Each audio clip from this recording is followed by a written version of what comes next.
All right, there's our opossum. We seem to be in the right place here at SPCA Tampa Bay. It is episode number 4 of our Animal Tales podcast. We are going to talk about the wildlife program with Ashley San Antonio. Let's head inside.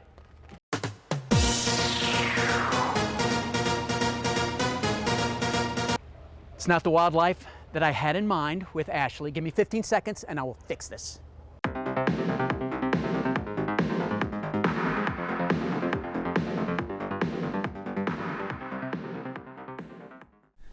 Welcome to another Animal Tales podcast brought to you by SPCA Tampa Bay. It is episode number 4.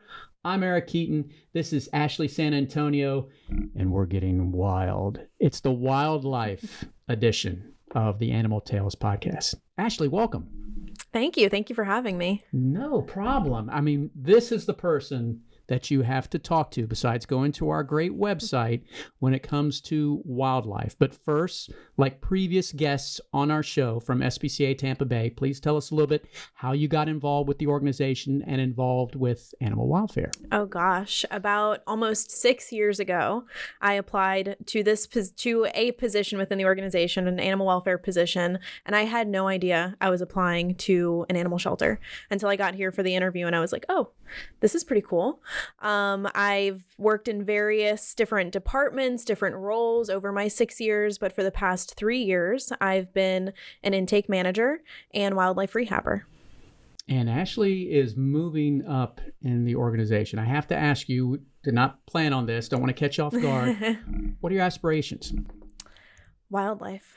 Honestly, more research, more rehab, just learning different species and developing new practices with them. Well, I have to say, growing leader in our organization, not just with wildlife. So Ashley, when you're out in the public and eventually somebody asks you, what do you do for a living? You're like SPCA Tampa Bay, and they're always like, oh, or it's a volunteer maybe, cats and dogs. And you're like, well, we also nurture baby wildlife and get them back out into the wild. What's their reaction? Because I know for most people that I talk to, they're like, really? Wildlife? Right. Yeah, no, absolutely. I don't think I've come across a single person that when I mentioned we rehab wildlife here, that they knew that already. No one realizes that we have a rehab program or how much goes into rehab. So most rehabbers are out of their garage. They have a full-time job and they're doing this on the side to help, with conservation, rehab, all of that. And so, I tell them years ago, we were doing transport, we were doing rescue, we were picking up the animals and bringing them to places that can take care of them. And then we were like, hey, how can we help the community the most when these rehabbers retire? Because there's only so many large organizations that actually rehab. And so that's when we were like, okay, let's limit the transport. Let's start with some species and let's start rehabbing here. And we asked around what species could these organizations that do work with them, what can we help the most with? And that's when they gave us a list and was like, if you do any of these, you are taking a load off of our back, that you are helping us so much by doing this. So when you look at SPCA Tampa Bay and the wildlife program, I've been here since 2019. How much has the intake gone up and down? Because we've had COVID, we've had hurricanes, right? We've had people, obviously staying at home after the height of the COVID pandemic and finding all these little creatures. How much has it gone up and down? It stayed pretty steady, surprisingly. During COVID, people were doing more things outside, so they were finding more animals. During hurricane, we have a huge influx of squirrels because that's during our squirrel baby season. All the trees are knocking the flying squirrels and the squirrels out of the trees. But we've seen a very steady, even through the pandemic and everything, of keeping the same amount of animals coming in. We've seen maybe decreases in certain species, but we don't really know why. But for the most part, we've stayed very consistent, very busy. Now, SPCA Tampa Bay, we're a nonprofit, we're a charity. We take donations. A lot of those donations sometimes will go to help our resources needed for the wildlife program. I can remember on one Giving Tuesday, we asked for little baby wildlife carriers. I think we received $4,000 worth of those carriers. How can the community help, and what does staffing and your resources look like right now? Right now we have, so I'm a permitted wildlife rehabber. We have one other permitted wildlife rehabber. one that's in the works. She just took her exam and passed it, so yay for her. Find my applause button. You keep talking. And then we have 3 wildlife technicians. So at all times right now, we'll have at least 5 staff members in there. And then we have a lot of volunteers too. So resource-wise, if you know of anyone that wants to feed some little possums, that's probably the number one thing we're looking for right now, or, really vamping up our volunteers. We have a few really good ones that have stuck around through the years, and we have a lot of students that come through and do this for volunteer hours. But awesome. Having more volunteers to help us, whether that is maybe even running out to pick up a baby for us or just feed them for us, it's a huge help. So if you're interested in volunteering, go through Colleen Cherry, our volunteer coordinator. You can find out all that information on spcatampabay.org, how to get involved. For information on wildlife, we have that page as well. So let's talk about the first rule of wildlife, or rules of wildlife. I'm at home, see the baby bunnies. I've got a couple of dogs. I know there are a number of rules. Could you talk about those, share those with the public on some tips on what they should do if they find wildlife? Yeah.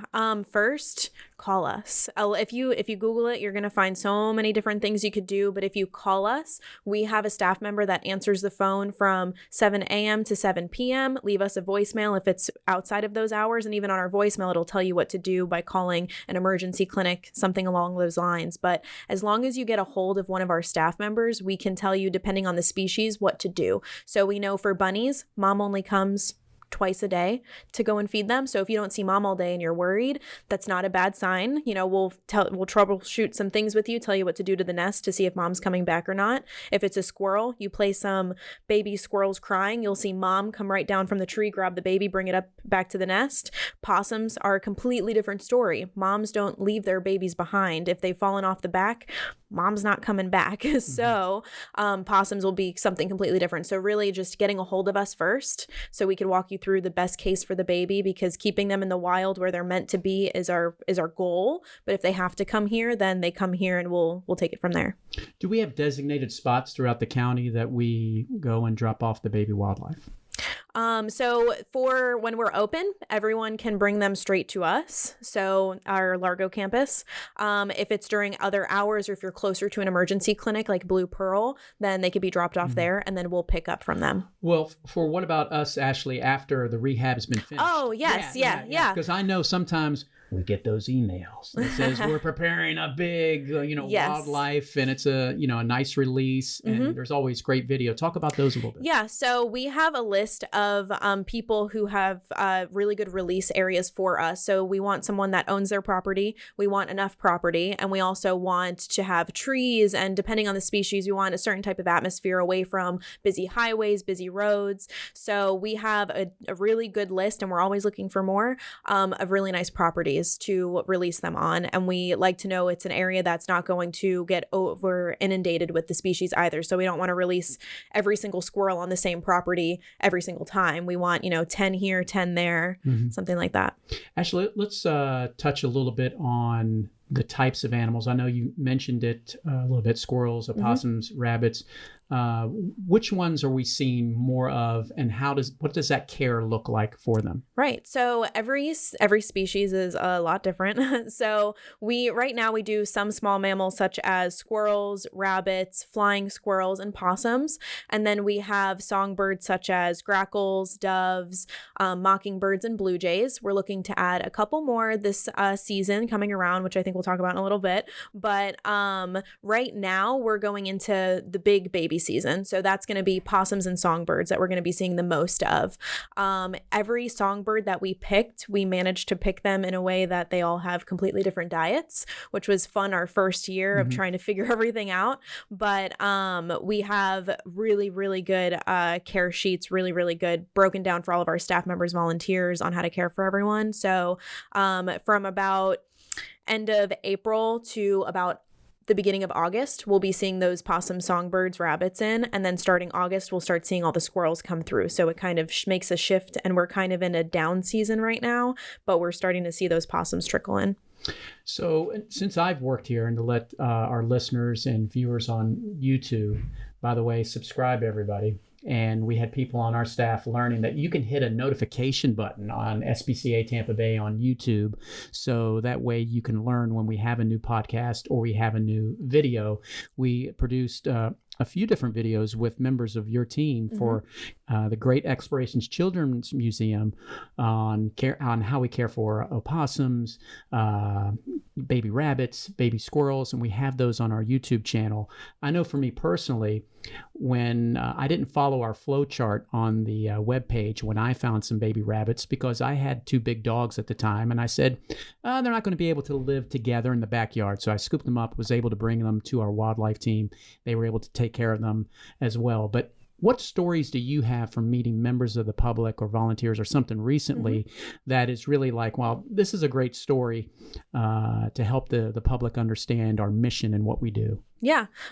We actually just had one, I think it was last week. We had a lawn company come out and they had found a squirrel on the ground in the parking lot. And so first thing someone did was, let's call our wildlife team over. And we were able to reunite the baby with its mom by just playing a video of a baby squirrel crying. And they stood there for not That's very awesome. long. And mom came down the tree, picked the baby right up and ran right over to where the nest was, which was really cool and really, really fun to see it in action, especially for the rest of our staff, because not everyone gets to see something like that. And our team does stuff like that every day. And so I'd say reunification times, and people come in, they bring us the bunnies and we're like, hey, their best chance is back in that nest. And then they're like, oh, well, I have dogs or I have cats or there's feral cats in the community. And we walk them through how we can try to protect those babies while keeping them still out there. So we've even had a mama possum come in with like 6 or 7 babies. They can have more than that. And we had babies come in around that same size and we were able to kind of like make that a surrogate mom and give her more baby possums. And then the person who found that possum was able to release her with all of these babies now.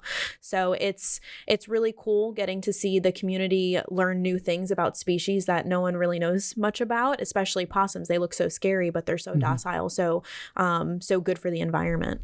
How is there any crossover between the medical team here at the shelter and with wildlife when it comes to the care? Could you talk about that? Absolutely. So our wildlife techs that are in the wildlife area taking care of them 24/7, they know a lot and they learn things from our doctor every day. But sometimes, this squirrel might be losing a significant amount of weight, or maybe it's not gaining weight. We'll have our medical team help do some fecal floats, help us identify some parasites that might be in their gut. And then once we deworm them, we start seeing them start gaining weight again. So we have quite a bit of crossover, whether it comes from fecals or skin scrapes to check for mites or x-rays to make sure there's no broken bones.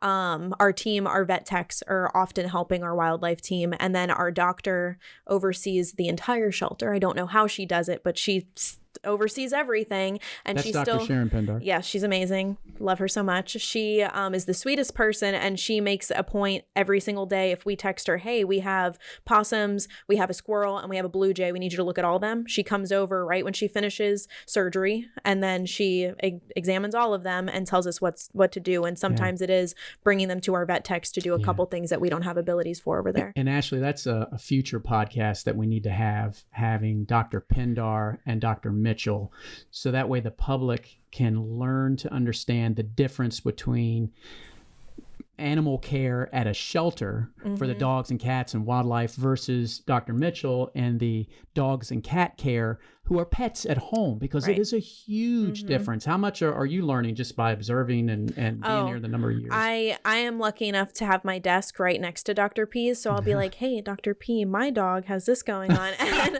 I've learned so much. I'll even go home and I'll see something on my pets and I'm like, oh, I know exactly what that is. It's really cool. Yeah. So for wildlife, the future, what are some of the animals that are possibly going to be having rehab here at SPCA Tampa Bay and then getting them back out to their homes? So once we have our enclosure squared away and we have our permit squared away, we're hoping to start with screech owls, which everyone's very excited about. We wanted to start with a bird of prey, but a small one. So that will be a first step. And then woodpeckers, adding them to our birds as well. So those are 2 species we see a lot of. So when we picked our initial species, like I mentioned earlier, earlier because we wanted to help make the biggest impact we could. And those were the most common species. So now these are the next two that will help our community, help our fellow rehabbers in the area. And folks, if you're wondering if you have woodpeckers in your area, if in the morning you ever hear that, that is a woodpecker banging on the awnings or your gutters,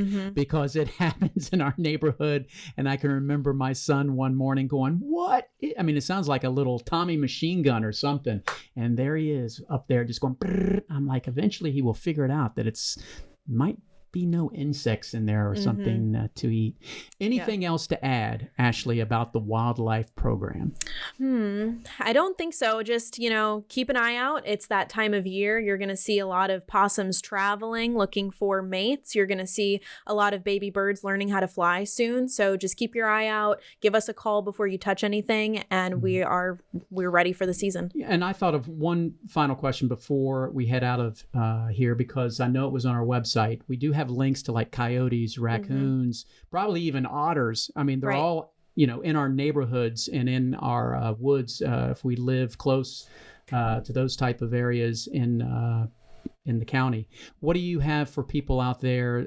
Because I know that they probably see coyotes at night when they're walking their dogs, or raccoons in the trash can. Yeah. What can you help? How can we help them? So you can still give us a call. Even though we don't rehab those species here, we still have resources and different things we could walk you through. And we have other rehabbers in the area. So let's say someone brings us a injured egret. We're going to go to the resource that rehabs them right now, and we can transport them there. So we're still able to help all species. We just don't rehab all of them here. We'll get them to where they need to go. Yeah, I had one of those little river otters in my neighbor's house one day. I was getting ready to let my dog out, and I heard something in the trash. And so I go outside, and I'm looking at the trash. And I'm like, something's over there. And all this, I thought it was a dog. And then the otter comes out, and I swear, Ashley, he walks over, looks at me, and had that look on his face like, dude, I am so lost. Can you help me find water or something to eat? And I looked at him. I'm like, stay right there. I went to go get my phone.